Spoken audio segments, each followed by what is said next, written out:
I'm so glad to welcome you to the Clark Howard Show, our inaugural show of 2026, where our mission is to serve you with advice and information that empowers you so you make better financial decisions in your life. And if you're new to our show, welcome. Normally on Fridays, we start with our Clark Stink segment, where I get to hear where I let you down, got something wrong, missed some information. But don't worry, I'm still going to do Clark Stinks today.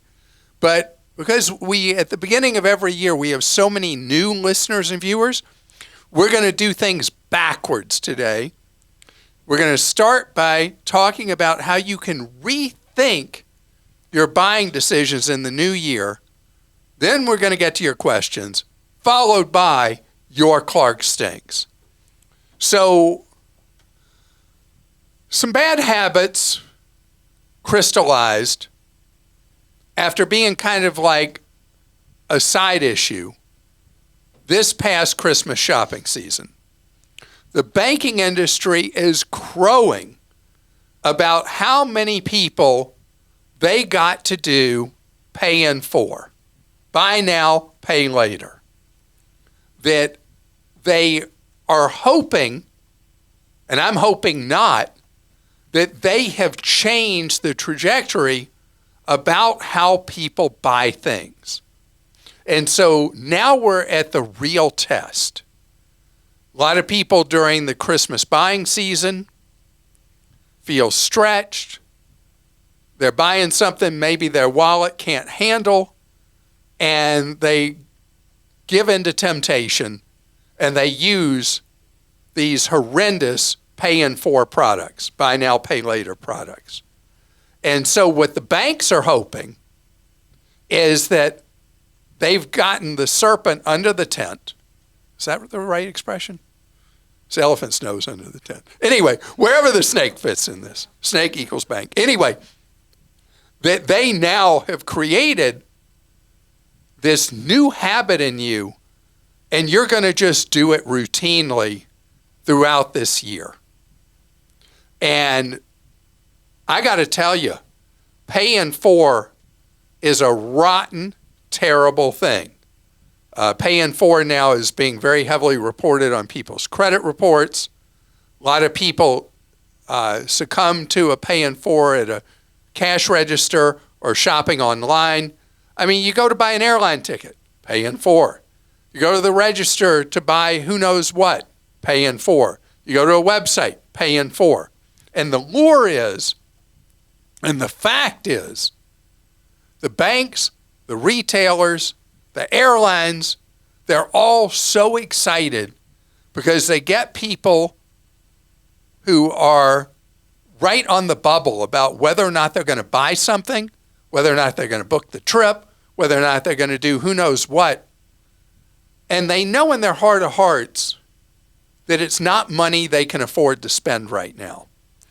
But what the banks have learned is they can trick your mind. They can play a psychological game on you. And they can get you to say, yeah, I really shouldn't do it, but I'm going to do it. Because look, I'll get it paid off. And then the reality is, and the data shows, that about 1 out of 3 of these aren't going to get paid in time. And people are going to mess up their credit. And they may have all kinds of junk fees they now have to pay because the whole lure of the paying for is paying for easy payments, no interest. And it's all like, come here, I got something for you. And you think the bank is trying to do something nice for you. Next thing you know, you get sucker punched. And so through this year, I ask you to resolve to not allow paying for to harm you. Do not allow it to trick you into spending money you really can't afford to spend. All right, we'll go to questions now. If you have a question, you can go to clark.com/ask. Kevin in North Carolina sent this one. Clark, you love the warehouse clubs, and I've heard you compare them to each other and how they're better than the high-low grocery stores. But has anyone ever done a study, or do you have any thoughts on how they compare to Aldi or Lidl? If we do our daily shopping at Aldi and Lidl, are the prices still cheaper with the membership fee at BJ's or one of the other warehouse clubs? So, Kevin, I am such a believer in Aldi and Lidl. Aldi now, I think they've crossed the threshold. They're now the third largest supermarket in the United States, traditional supermarket. A lot of people wouldn't consider them traditional. Aldi and Lidl have such a unique business model that they are the best idea I know to stretch your grocery dollar, better even than the three warehouse clubs. They're also very different, and they're hard to compare because a lot of the groceries you buy at any of the warehouse clubs, you're going to buy bigger quantities. Lidl and Aldi, because they come out of walking cities in Europe, originally both from Germany, and they're arch rivals, they have always been, their DNA has always been about buying small quantities. So if you go in and you want to buy a banana, you're going to get a phenomenal deal on that banana. You buy a single apple, you're going to get a fantastic deal. Whatever you buy, it's going to be so well priced at Aldi and Lidl. And they do it like the warehouse clubs generally, that they very much limit choice. You'll have one type of ketchup, one type of anything. And that's how they're able to sell huge quantities of a limited assortment at crazy low prices. I love them both. Aldi and Lidl, if you're a regular shopper at both of them, you know there's a lot of differences between the two of them. Aldi is a more streamlined, cheaper place potentially with less selection than Lidl, but Lidl is dirt cheap as well. Expect to pay 40% less at Aldi and maybe 30+% less at Lidl versus a traditional supermarket. Kathy in Pennsylvania says, Clark, I really enjoy listening to the podcast and have learned so much. I tend to listen while I'm on the treadmill, and it helps pass the time. Have you ever heard that expression I call before? it the treadmill, yes. You do? I love that. On a recent episode, you talked about cell phone addiction, and I wanted to share my solution. I found I was spending too much time scrolling on social media as a way to unwind. I knew I didn't want to spend that much time on my phone, so I decided to start a digital detox. I declared 1 day a week I could scroll away and keep up with the latest info, but no social media on the other 6 days. As an incentive to help me stick to it, I pay myself $20 a week as a reward for my digital detox. It's just the incentive I need, and I'm on week 3, and it's going well. Thanks for all the great advice. Okay, I love this. In a time of New Year's resolutions, I thought that How was much fun. time do you spend on social media of different types? Probably too much. Oh, I really just look at Instagram mostly, and once in a while I'll look at Facebook. Because I have never used social media personally, and so it's never been something that has been part of my life.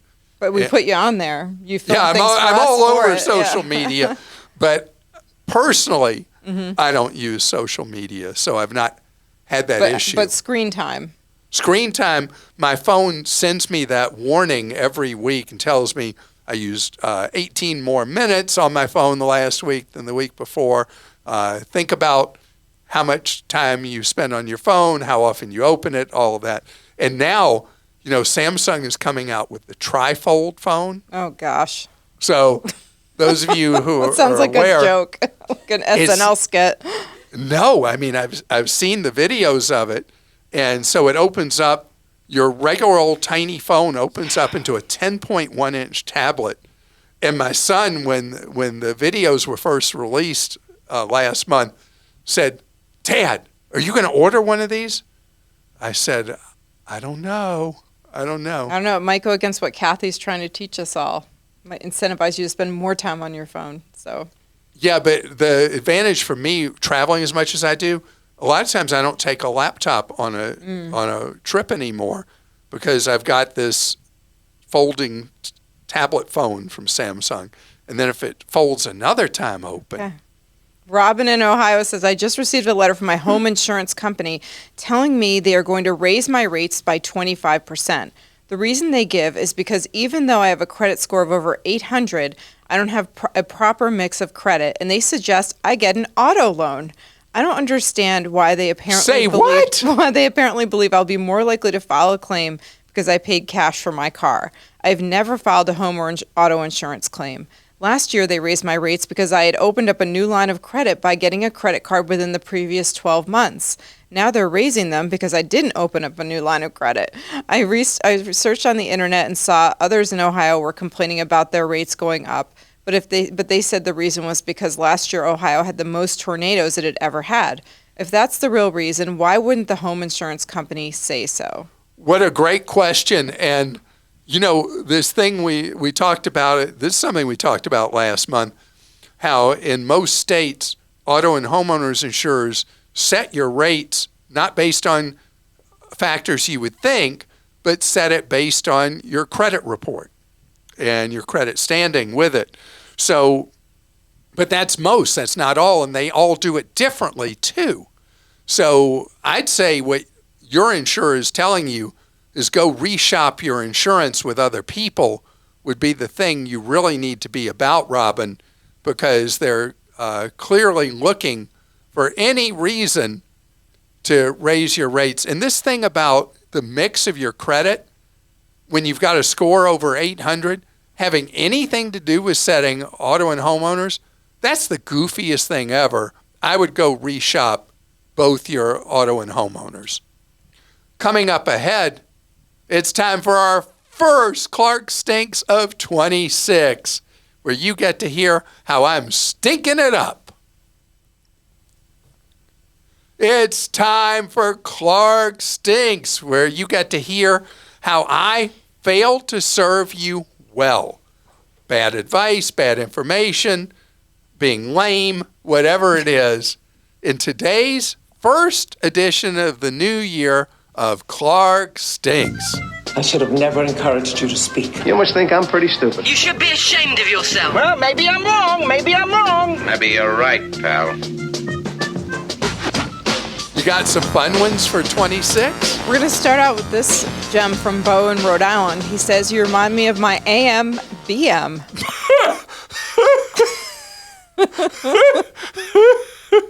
Okay, that's one of the funniest I've heard in the years of Clark Stinks.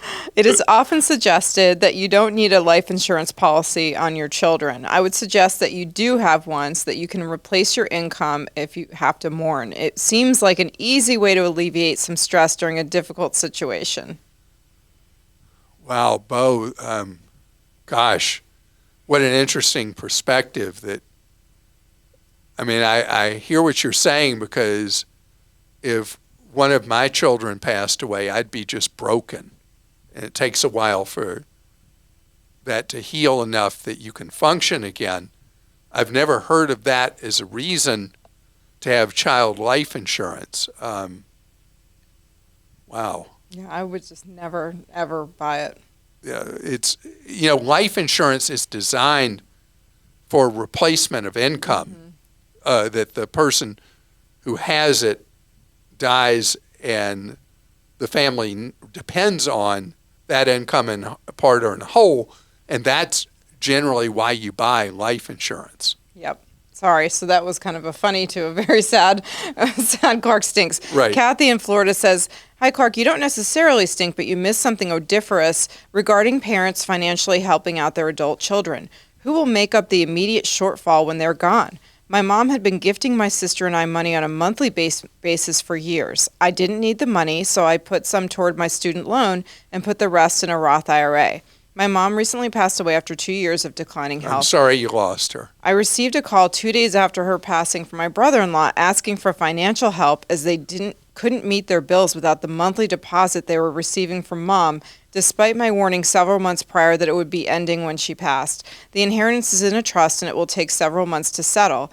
We got them taken care of with an IRA outside of the trust, but as a sibling, I would have rather not received a call like that. I think parents really need to think twice about financially supporting your kids. If your adult children aren't fiscally responsible, giving them money may not necessarily help them in the long run. Thank you, Clark, for all you do. I was able to afford to cut back on work to take care of my mom in her last months because I listened to you. Also, these parents need to think carefully about who they give financial power of attorney to. That is all very, very solid advice at a very difficult time for you. And I thank you so much for sharing your story. And it's true, you could have 5 siblings and each of them handle money completely differently one from another. There are people who have spent every last dollar they'll ever see in their lives, and there are others who are just wired to be savers. And the hard part as a parent helping an adult child is you're with the ones you know that are wired to always spend, you're enabling that behavior. And it's hard out of love when you want to help a kid, but is it helping when you're creating a pattern that's so unhealthy? Okay, moving away from we had death. 2 very, very downbeat kind of things involving passing away. Okay. Ben in Ohio says, no whiffs of moldy cheese or rotting meat, but just a new perspective.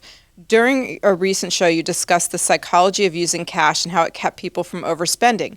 Typically, this would be accurate for the older generations, but in talking with my 18 and 21-year-old children, they explained how they felt no emotional tie to spending cash, but it felt a much stronger tug when using digital currency. As we talked more, I realized it was not only their youth and comfort with the technology, but that they also viewed cash as extra, and it's not tracked in their spending the way credit and debit cards or other forms of spending do, Apple Pay, Venmo, etc. It was an interesting perspective. I love this because I've never heard that perspective before.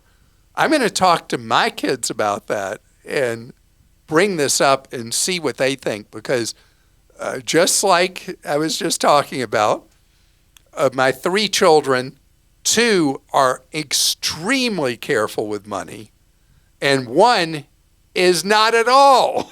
Yep. And I've been testing out my daughter once, a budgeting app, and she and I are both starting to test out some of the ones we have at Clark.com on our article reviewing budgeting apps. So I'm going to see how that goes, because I think, that is something that younger generations do, and I get that. The electronic thing makes a lot more sense then. Patricia in Arizona says, Clark, you stink, but only in the way a browser does after tracking me across 8 airline sites. I was left hanging wondering what I should do if I find that I get a better deal on travel if I'm not logged into the airline or hotel's website. For example, if I see that when I'm in incognito mode, my price is reduced, should I screenshot the prices and contact the airline or hotel, or should I post about it on the airline or hotel's X page? Actually, what you should do is you should buy it while you're on the incognito price, and they're not going to raise that price once you've clicked through to purchase and you add your information. If it's an airline, if you really want to be careful, you don't add your frequent flyer number to the account till after you've purchased, and then you go back and add the frequent flyer number. But we are going to see an increase in the use of what the industry calls surveillance pricing, where pricing will be individually based, and you're going to see steadily more difference between an incognito search and searching where they know who you are, because they're basing the individual price on the pattern of how you historically have been price sensitive or not. Tom in Alabama says, Clark, I'm not sure you stink, but Christa does. On your podcast, you were answering... Wait. That's the second time in the last month you've read one where... So what? It's all right. You were answering a listener who asked if they should ship condiments to their Airbnb in Hawaii to save money versus buying them in Hawaii. Before you gave an answer, Christa suggested they just grab extra condiments at a fast food restaurant and stick them in their luggage. Really, Clark?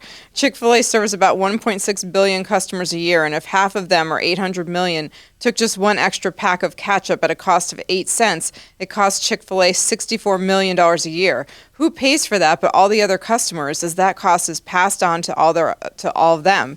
So her cheapness is causing my food to cost more, and thus costs me money and higher food costs, or the restaurants charge more for condiments. So please use all you need, but quit filling your pantry at my expense.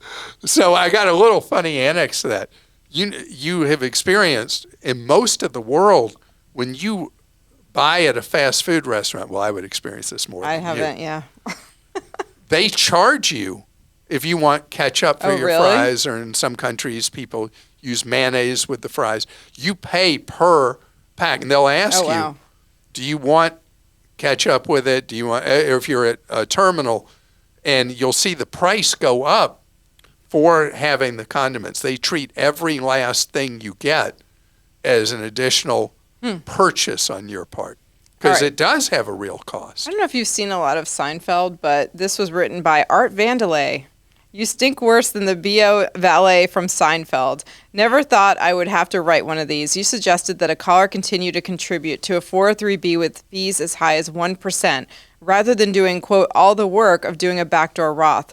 For someone who drives out of his way to avoid tolls, I would have thought you would understand the impact of a 1% impact on growth over a lifetime.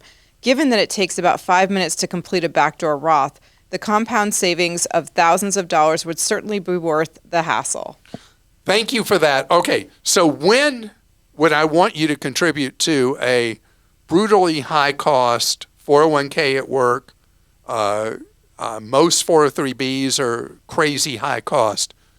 Only if there's an employer match, or, and this is the other part of this, what you said is completely right. You would much rather do an ultra low cost Roth IRA than contribute to a 401k at work or a 403b. You have to know consumer behavior, though. There are people who will never get around to doing the Roth IRA. So when you talk about the compounded loss of funds from the high fee in a 403b or a high-cost 401k, everything you said is right. But we've got opportunity cost here, because a lot of people will never, ever get around to funding the Roth. If that's their behavior pattern and they know it, having the money forced out of their check every pay period will be superior, because in the Roth example, if they're never going to get it done, they're going to have no money. In the one where it's forced savings, they will have inefficient, high-cost money, but they'll have money down the road. Janet in North Carolina says, I must say that you are partially responsible for the surveillance pricing recently discussed on the show. You said all the data companies collect on us makes this possible. Are you not encouraging this by telling people to sign up for every company's members club under the sun just to save a few bucks? I've also heard you say that digital currency is the way of the future and cash is going the way of the dinosaur. I know you love being able to just put items into your cart at Sam's and walk out without ever having to go through the register, but you don't seem to be aware that that means you're submitting to facial recognition and access to your financial data that can easily be used against you. Very soon, every shopper in a store will be recognized by their face and have individual pricing for every item they buy based on their income or shopping habits. Our cars track our driving habits and sell our data to insurance companies to jack up our rates. Biometric data from your health tracker ring is sold to companies to determine your rates for life and health insurance. We're all just giving this data up freely for convenience and a few bucks saved. Well, a few bucks saved now can result in hundreds of dollars later. My advice, use cash as much as possible and avoid companies who don't accept it. Use VPNs and shop as a guest instead of creating profiles and digital wallets for every store you shop at. Opt out of all biometrics and airlines scanning your face, and refuse digital IDs at all costs. We have the power to resist these things in a free capitalist society, force change, and protect our sovereignty. It's lazy and anti-American to suggest that this is just the way of the future. Consider also that your show may become obsolete in a surveillance economy, because there will no longer be any way to skirt the system to save money. Thank you for your post. And so much of what you said is accurate. And something that I feel we need in the United States is legal opt-out rights, which we don't have right now. That we should be able to choose, instead of having to do some of the things you said, we should be able to choose if information about us is captured and stored. There's no explicit right to privacy under the U.S. Constitution. There's no explicit right under federal law. Some states have been passing laws like this, but they're scattershot. And we need, in an era of technology that can track our every movement every second. And you're right, I'm contributing to it by saying, do this, do that, sign up for this, sign up for that. A national right to privacy law that is an opt-in instead of an opt-out, meaning that you have a right to privacy explicit with the business unless you choose to allow them to capture your data, that you would have to opt into letting them have your data and using it, is something we should have as a country, as many other countries in the world have now adopted. The idea of going as off the grid as possible, there are people that are doing that, but it is hard to do. I have a friend who pays cash for everything and doesn't join anything except the loyalty program at his favorite restaurant he goes to all the time. And it does take some work to create that trail of anonymity. But you're using all the restaurant apps and everything. You're not worried for yourself? I'm being tracked every last way except my Aura fitness ring. Aura does not allow any tracking of data that would be personalized down to an individual. But they could change that. They could change ownership. They'd say, hey, look at this. Look at what we can sell to insurance companies and all that. That's why we need explicit rights to privacy in U.S. law. All right, and Barrett in Minnesota says, Clarkinator, I love your show, but I feel you have such misguided optimism with electric vehicles. In particular, when I asked my insurance agency for a quote to add a new Model Y, the estimated monthly increase to my policy is $140 per month. In contrast, I recently bought a brand new 2025 loaded up Silverado. The increase was $25 a month. I have no kids in the household and good credit and good driving history. So what gives? When you shill the Teslas and electric cars, please give a thorough comparison of gas versus electric when it comes not only to purchased operating costs, but the cost to insure as well. Yeah, some insurers have been extremely anti-electric vehicle because they don't know yet, and they don't have good actuarial data yet, what it's going to cost them for people having those electric vehicles. That's why in so many states, Tesla offers Tesla-branded insurance.